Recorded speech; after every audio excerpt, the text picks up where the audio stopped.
Okay, so this week we're going to talk a little bit about alternate funding sources. Just a little caveat to this week's lecture. I'm going to talk a little bit about a variety of resources. There are so many of each of these different types of sources out there and available. I really do encourage you to do some informed Googling in order to locate opportunities that make the most sense for you. So in this lecture, I'm going to talk about crowdfunding. I'm going to talk about competition-based funding. That's pitches, plans, and solution challenges. We'll talk about public and private grants, other forms of startup funding assistance, and then I'm going to close out with just a couple of comments about diversity-based funding. So crowdfunding is a funding mechanism where the entrepreneur raises small amounts of capital from a large number of individuals through the internet. Crowdfunding can be rewards-based or equity-based. Rewards-based funding simply means that if I am a crowdfunder and I decide to fund your endeavor, I get a reward as payment, so to speak, for my contribution. So that might be a product, it might be an experience, whatever. And then equity-based crowdfunding is crowdfunding where you're actually giving away equity to the crowdfunding group or the crowdfunding investors. I'm not going to really address equity-based crowdfunding because it tends to be a little bit more structured in nature and a little bit more complex. I think it's probably one of the more complex forms of alternate funding. So I'm going to and it's really more similar to angel investing. So I'm going to not discuss that and instead focus on the rewards-based crowdfunding. So crowdfunding is not generally paid back, and most crowdfunding sites follow what's called an all-or-nothing funding scheme. And basically what that means is that if in my crowdfunding appeal I'm asking for $10,000 and I am funded to $9,990, because I'm $10 short, I am not going to get my $10,000 worth of funding. So that's really something that's important to consider is to, in your crowdfunding appeal, ask for an amount that makes sense, that you feel relatively comfortable you can achieve. Because really, in the end, a lot of crowdfunding campaigns are more about generating buzz than they might be about generating serious capital. Before you sign up for a crowdfunding platform, first of all, you need to understand the platform. There are many, many platforms out there. Some of them are specialized to industry or entrepreneur qualities, such as crowdfunding platforms that are targeted toward women or targeted toward veterans. So understand those. Understand that a successful campaign begins months before launch. You need to develop an outreach plan for your crowdfunding endeavor, and basically what that means is that it's very much more social in nature. So you've really got to line up your networking and your social networks. You will have to create some kind of high quality video and maybe develop a prototype if it's a product based.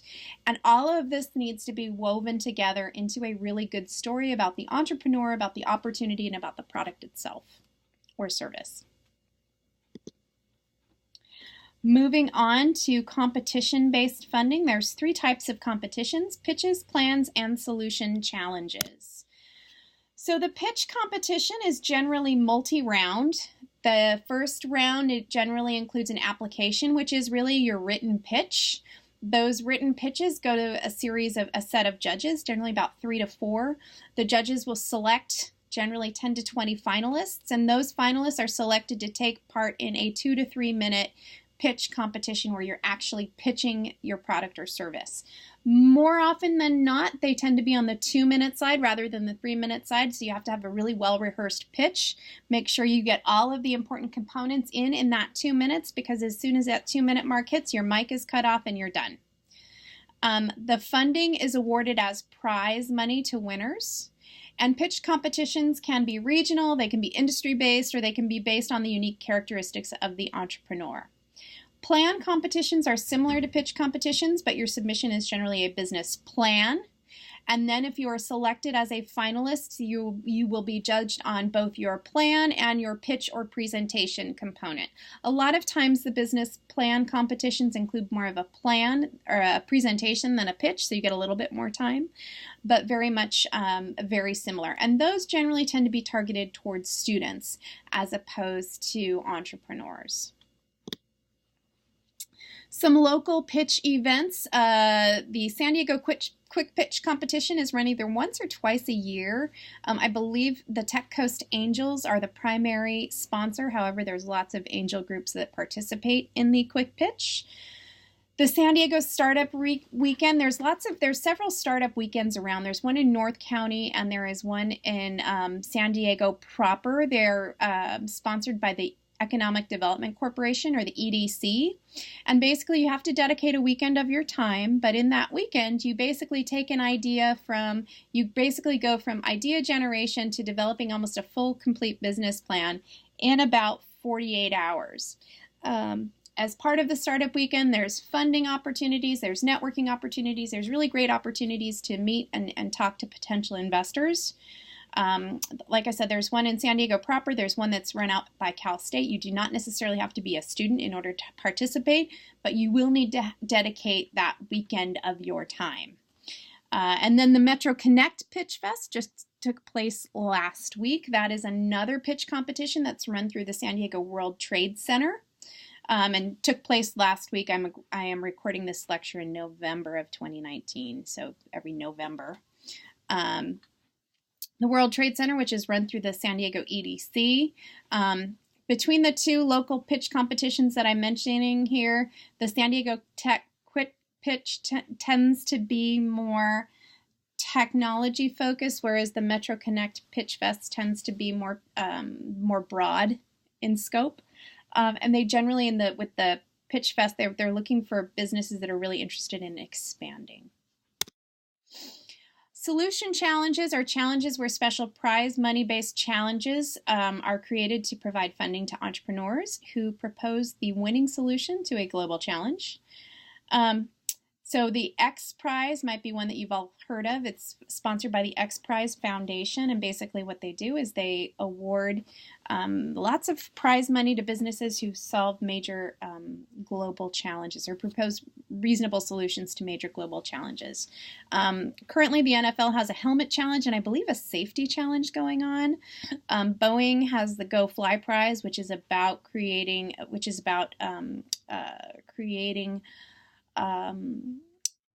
aviation climate responsive aviation policies and practices and products. Probably the best place to locate solution-based challenges is a search engine called HeroX, and so I have a link to that for you guys in Canvas if you want to take a look. Moving on to grants. Grants are startup or growth funds that are given by a public entity or a private organization. So grants provide startup or growth funding that are given by a public entity or a private organization. Grants can be public, such as the SBA or the Department of Veterans Affairs, and I put links to the SBA grant page in Canvas. Grants can also come from private organizations, such as the Goldman Sachs Foundation or the Girl Boss Initiative or the Oceanside or San Diego Foundations. Generally, grants involve some kind of application process where you have to really clearly articulate your need, as well as what you will specifically do with the funding, including budgeting and timelines.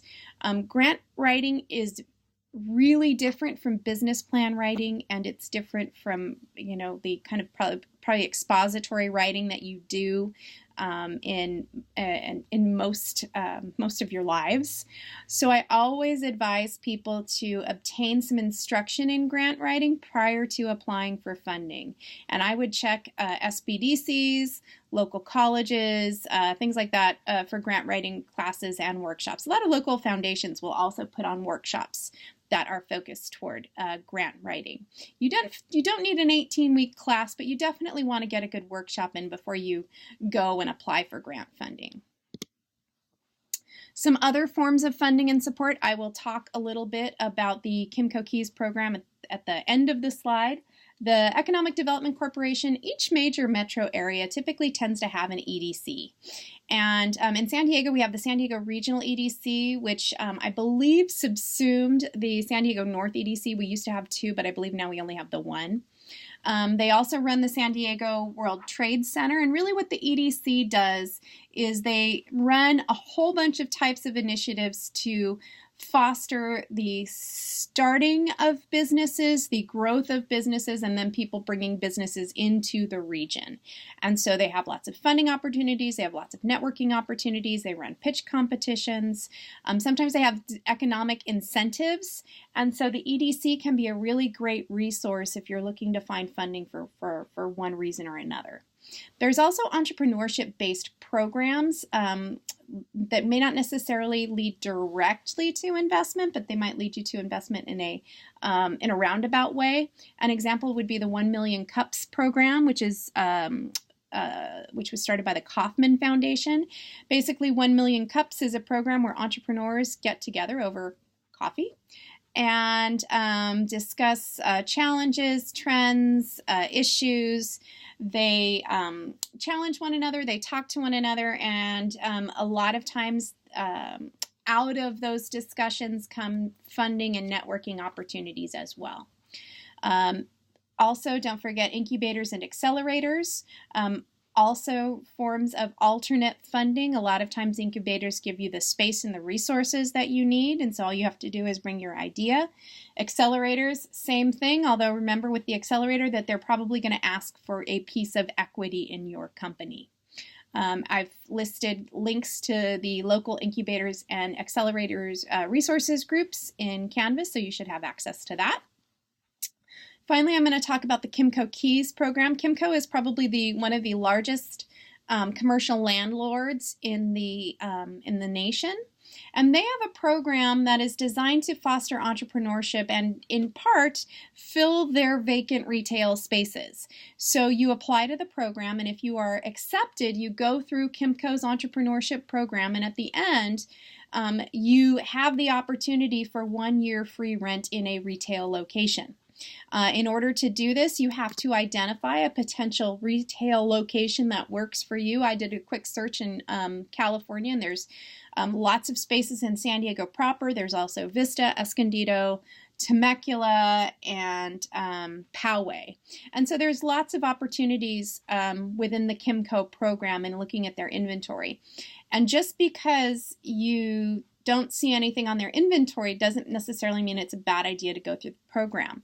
I had a former student who did the Kimco program. He actually found a space in Oceanside that was Kimco that was not in their inventory. He talked to them. They approved him utilizing that space. They also contributed some of the tenant improvements, and it gave him a year to start and open his gym. And it's now, he just celebrated his 5th year in business, and he's doing fantastic. His gym is going gangbusters, and it's thanks to the Kimco program. And finally, I want to just say a couple of quick things about diversity-based funding, because there are lots of alternate forms of funding available for individuals of a variety of diversity-based groups. So people of color, there are pitch contests, example, that are targeted toward Latinx entrepreneurs. Same thing with competitions, angel groups. So really, there are funding mechanisms available for just about anybody that has unique characteristics. So veterans, women, encore entrepreneurs, or entrepreneurs who tend to be older, so maybe you've retired from another job, maybe you're over the age of 50, also referred to as silver entrepreneurs. There's funding opportunities for faith-based entrepreneurs. You want to start a business related to your faith. Also immigrant and refugee entrepreneurs. And again, these include things like loans, grants, angel funding, VC funding, pitch competitions, and other forms of specialized funding. You really do, if you're looking for that type of funding, want to do some informed Googling. There is a fantastic book that I'm going to post a link to in Canvas. If that is kind of up your alley, I would certainly recommend making the $10 or $15 or $20 investment in the book. And that is basically it for alternate forms of funding.